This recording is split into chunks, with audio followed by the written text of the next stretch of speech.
প্রায় 5 বছর সম্পর্কের পর চলতি বছরের এপ্রিলে গাঁটছড়া বাঁধেন রণবীর আলিয়া।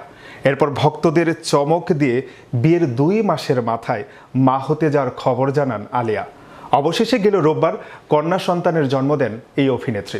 বিস্তারিত ডেস্ক রিপোর্টে। এবার বলিউডের তারকা দম্পতি রণবীর কাপুর ও আলিয়া ভাট মা বাবা হয়েছেন। রোববার সকালে আলিয়াকে নিয়ে মুম্বাইয়ের গিরগাঁওয়ের HN রিলায়েন্স হাসপাতালে পৌঁছান রণবীর। সেখানে কন্যা সন্তানের জন্ম দেন আলিয়া। তারপর থেকেই নেট দুনিয়ায় শুভেচ্ছায় ভাসছেন রণবীর আলিয়া দম্পতি।